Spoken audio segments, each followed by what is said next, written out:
Hi, so today's Tuesday, May 8th. It's late afternoon and we're in a different location today. It's actually the same room and I'm just pointed the other direction because we moved some stuff in the bedroom, and now if I sit on my bed, I'm not right up against the window anymore, which means it's a little too dark even for me. The weather has been absolutely amazing, in my opinion. We've had 2 or 3 days of rain and wind and clouds, and then it'll switch to a couple days of amazing sunshine and 75-degree weather. And today is another one of those rainy, windy days, which is perfect for knitting and podcasting. So yeah, I'm really loving this spring. I think it's been a long winter. It seems like it's been a long winter for everybody. But yeah, we've been spending a lot of time out in the garden, and I have dirt under my nails, and so I have some exciting news to share before I get into the normal podcasting stuff today. So a few weeks ago, I was contacted by Ruth Werwai, I think that's how you say your name, of Making Stories, and she asked me if I would be interested in participating in their ambassador program for their upcoming issue, Breeze, which has published now. It published on May 4th. May the 4th be with you. If you don't already know, Making Stories is a knitwear publishing company that focuses on independent designers and natural sustainable yarns. Their designs for Breeze, which is the issue that I was asked to be an ambassador for, are all super minimal and gorgeous. I think there's 11 designs. And they asked several different people in the knitting community to be an ambassador. And we just pick one design from the issue and host a little mini knit-along for that design. So being an ambassador, this means that I'm going to be hosting a little mini knit-along to go along with their overall Breeze knit-along for one of the designs in the publication. And the design that I chose was the Norte Cardigan. And I'm going to be co-hosting this with the designer, which is really exciting. She goes by Color Blog Ivan, or Color Blog Even, on Instagram. And I think that she's going to be posting it there, and so will I. And then we also have a thread in the Making Stories Ravelry group. In their forums, they have the overall Breeze knit-along thread, and then they also have each mini knit-along to go with each pattern. So she and I will be posting about it there as well. And I will include all the links in the description below, but I just wanted to show you the cardigan really quickly. So here's the Norte Cardigan.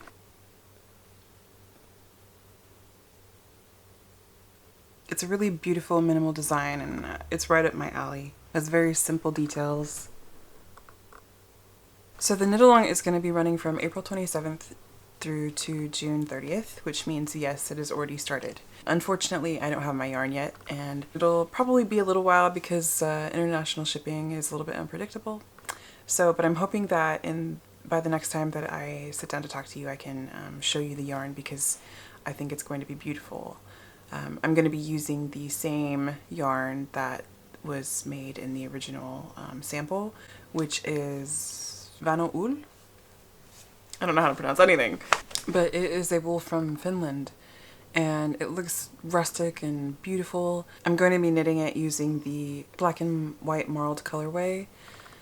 I can't wait. I think it's going to be a dream. Even though it'll be a little while before I can cast on, I still wanted to put it out here that I'm doing this because the knit-along is running right now. So if any of you are interested in knitting the Norte Cardigan along with the designer and myself, then please do. We'll be posting on both Instagram and in the Making Stories Ravelry group. Also, I'm waiting on a couple copies of Making Stories to arrive in my mailbox. One is going to be for me and one is going to be for one of you. So I will be hosting a giveaway for that in my next episode. So stay tuned for that. That'll be exciting.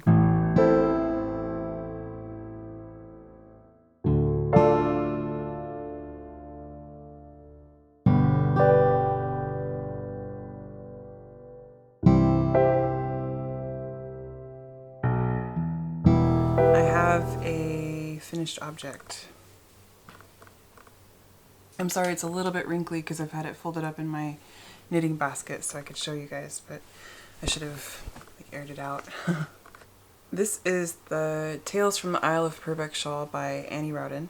And the yarn I used is Abundant Earth Fibers Joseph and Annie in the, I think the cinnamon colorway is what it's called. And this yarn is wonderful for this pattern. I've had this pattern in my queue for a long time because I love lace paired with a more rustic kind of yarn. And although I wouldn't classify this wool as rustic, it still kind of gives you that vibe. I think it's a 90% merino, and it's got 10% targhee. And the targhee is where you see these little brown flecks throughout, which kind of gives it that rustic vibe. It's a soft yarn, but it's also quite sturdy. I think it's perfect for this shawl in particular. I'm really happy with it. I think in the last episode I was talking about how I wanted to maybe place markers for every repeat and maybe even put in a lifeline just because I was a little bit intimidated by lace. I didn't end up doing either of those things and I was just fine. What I ended up doing was, if you look in the motif, there's this, I don't want to give too much away about the pattern, but there's this sort of decrease that goes through the middle and kind of runs all the way down. And when you're knitting that, all you have to do is look below where you are and make sure you're still in that line. So you're basically just reading your knitting. And if it's all lined up, then you're pretty much on the right track. And that's just kind of how I kept myself in check with it. It just got really dark outside and it's starting to rain and my memory card got full, so I just took a break so I could transfer everything over to my computer and delete everything off the card. So here we are again. Oh, I was saying that the only thing that I really regret about this shawl is that I didn't finish it sooner, because now it's a little too warm to wear it. Even today when it's cold and rainy, it's not that cold. It's probably still in the 60s today. I can put it on briefly to show you, but I'm gonna have to take it off soon.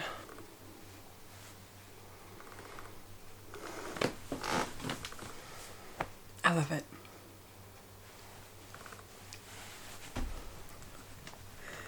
It's just too hot. It's kind of humid today too, so yeah. So my second finished object is the pair of socks that I showed you last week that I was knitting for my husband. He's wearing them right now, so I don't have them with me, but I'll try to insert a clip. And I don't really have anything more to add about those socks because I already talked about them. But I will say that if you are knitting a pair of socks for somebody and you're not sure about their foot size, you may want to try a 2x2 or a 3x1 rib throughout the entire sock, because that makes it elastic enough that there's plenty of room for the foot, but also it gives it enough stretch that it stays snug. These socks fit my husband really well and they seem like they're very comfortable.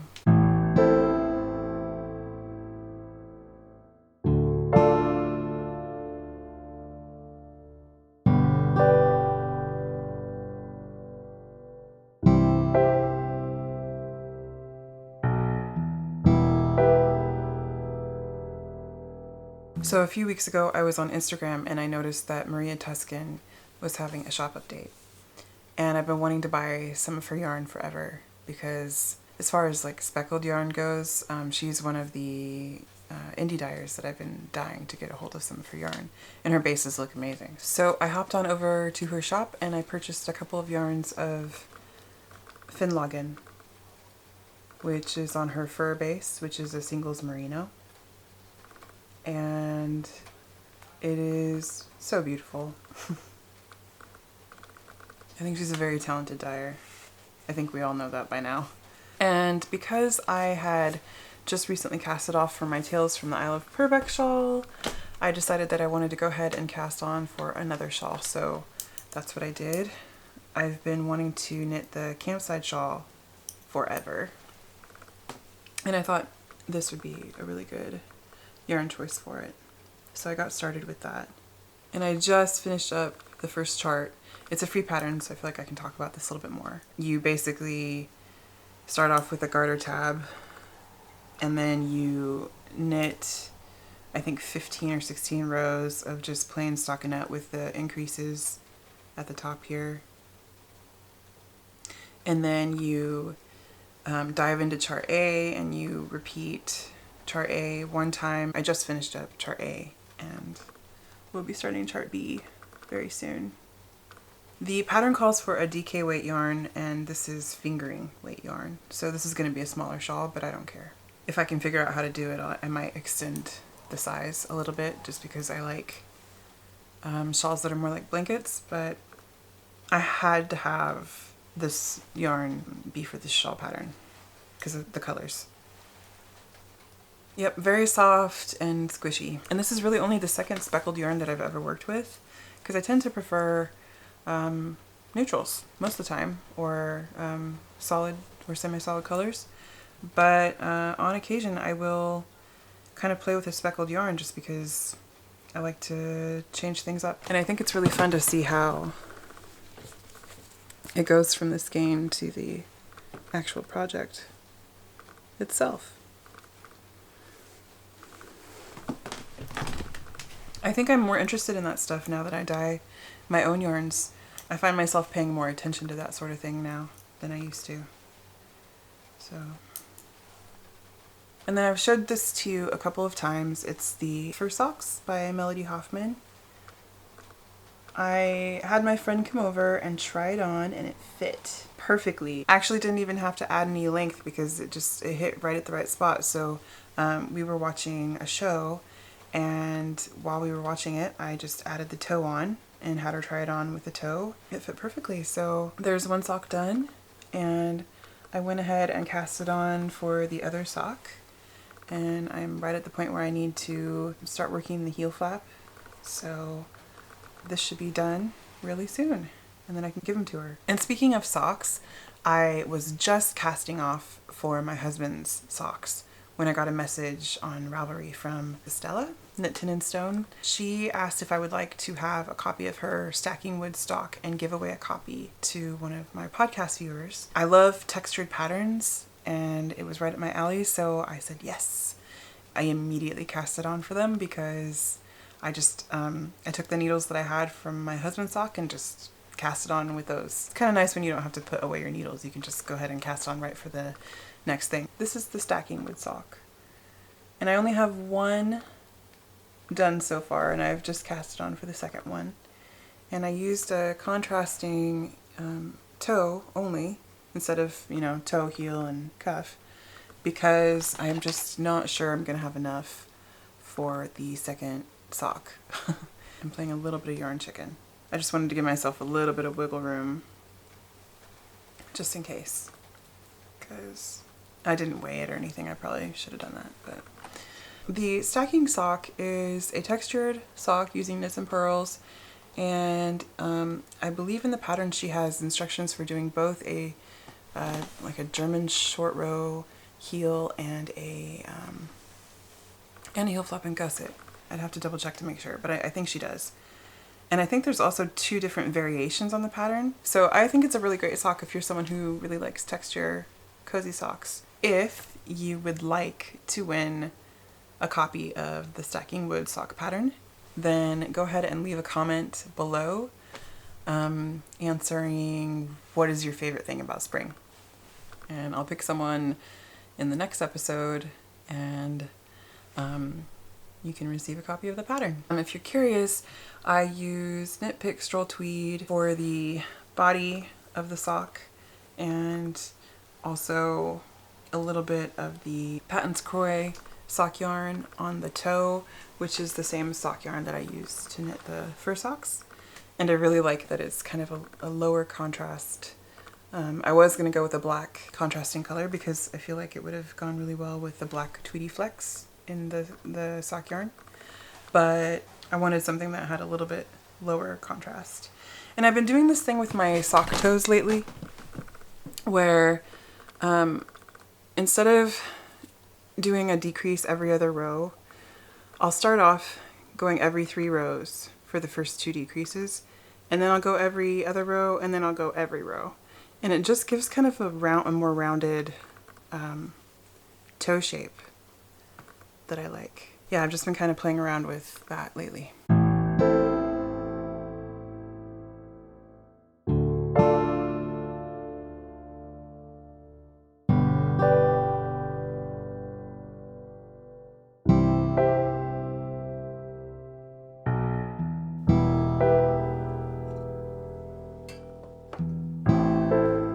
So today I wanted to share some of the fun things I've been doing in my dye pot.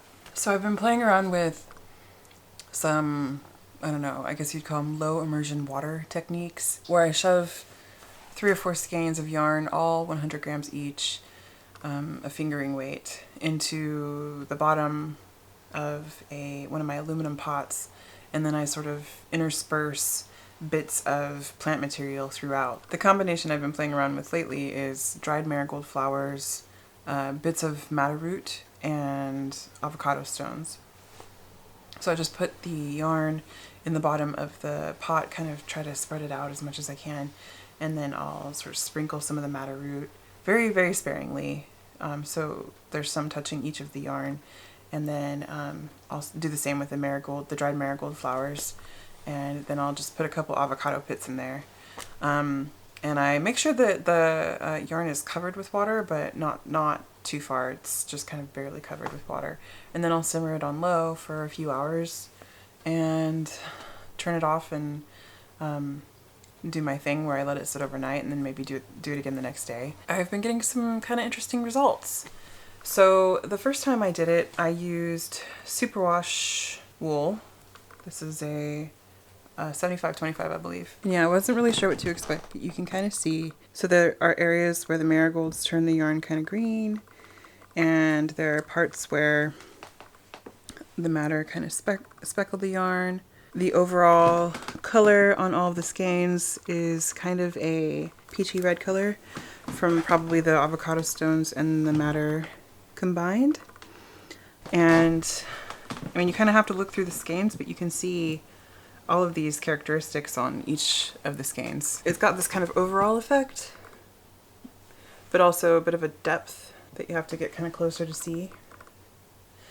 Then I decided to replicate the experiment almost exactly using a non-superwash yarn.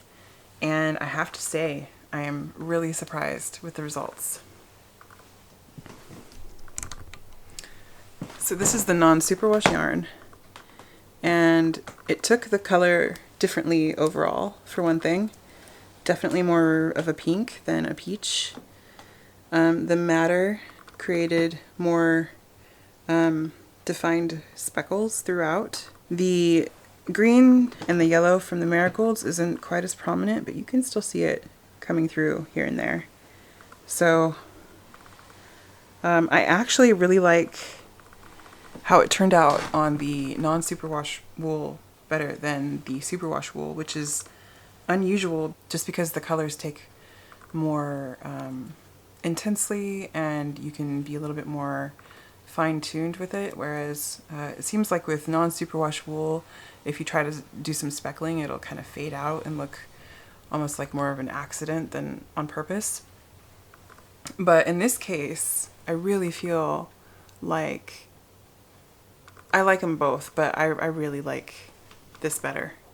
So I'm going to continue this technique on this base, on this it's a Eco Merino base, using all different kinds of plants that I'm going to be foraging from, the forest or growing in my garden this year. I cannot wait for all the flowers and stuff to come in season so I can keep trying this because this is so fun. And I had to show you guys. I think I've mentioned before that, I really like having extracts and playing with extracts. I think that it's a really great supplement for natural dyeing and sort of getting different colors and stuff. But my true love with natural dyeing is playing with the plants themselves, like the plant material. So I'm totally geeking out on this. I love it. And I am going to be having these available in my shop, which my next update I'm thinking will be June 3rd. That's the number I have in my head right now. So I will confirm that in my next episode. We have a trip that we're taking in a week or 2 weeks. But I should have a podcast episode out for you guys shortly after we get back from our trip, and I can confirm with you the date of my shop update. Also, you can sign up for my newsletter, which I think the most reliable way to sign up for it is through my website homepage. If you scroll to the bottom, there's a form that you can fill out, and it'll add you to the list. And I will always send out an email when I'm about to have a shop update or if there's any news on that front. I also just pulled these skeins off of my drying rack. I really love the way that this turned out. This color is made using walnuts, and then I over dyed the yarn with cochineal.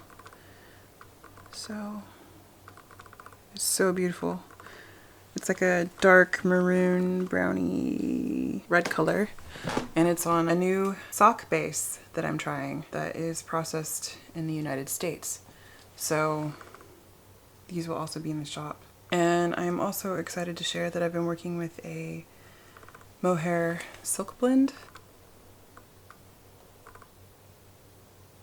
And I just think it's so wonderful to dye with because that silk picks up the color in exhaust dye baths. I think this was dyed in the same bath that the walnut and cochineal yarn was dyed in. So it's got kind of the same tones, but it's a lot lighter. It's really beautiful.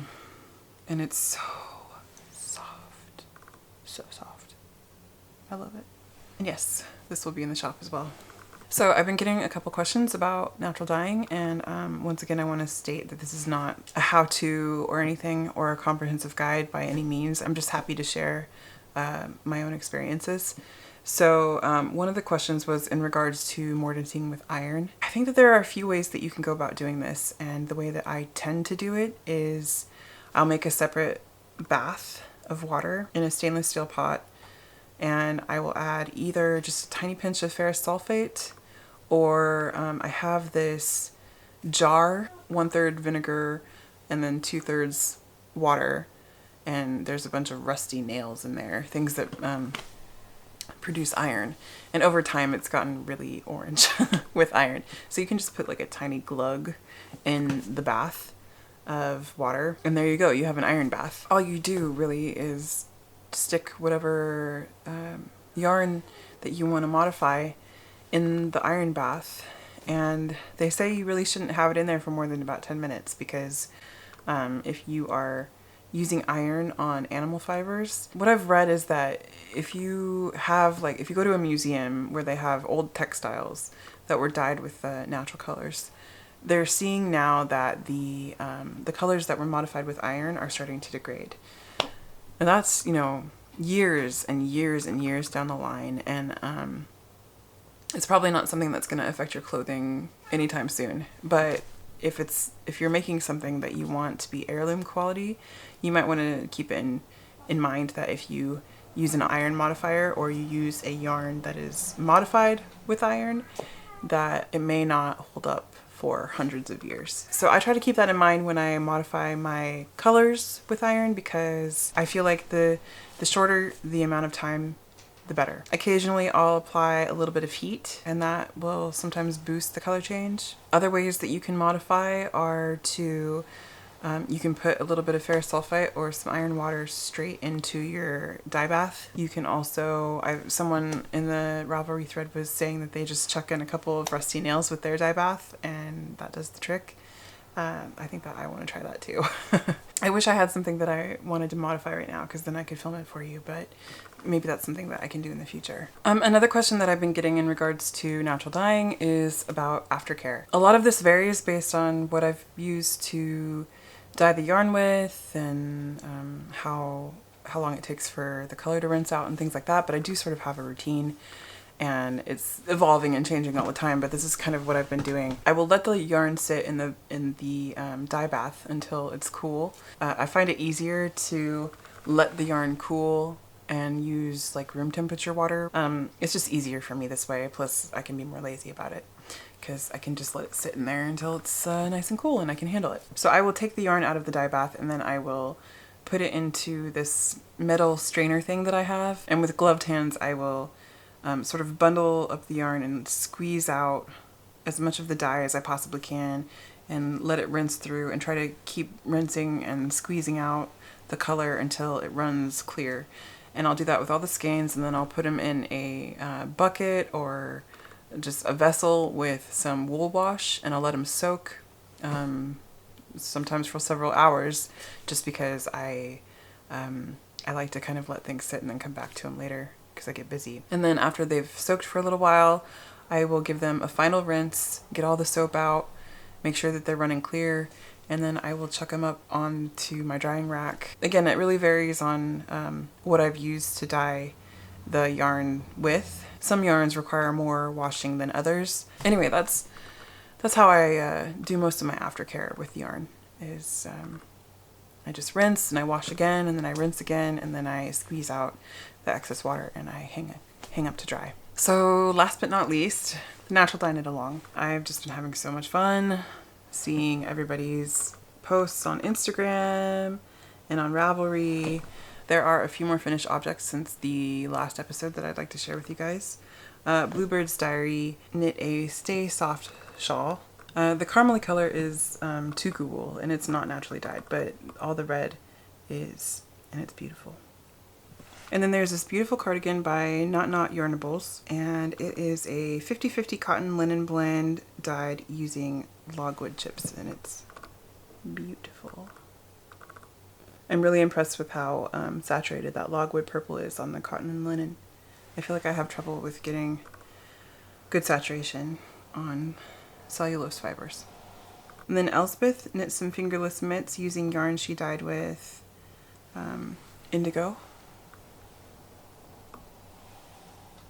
And Hannah Makes has a second finished object for the Natural Dye Knit-along with a pair of fingerless mitts that she made using yarn dyed with madder and sourced in northern Norway. Oh, so beautiful.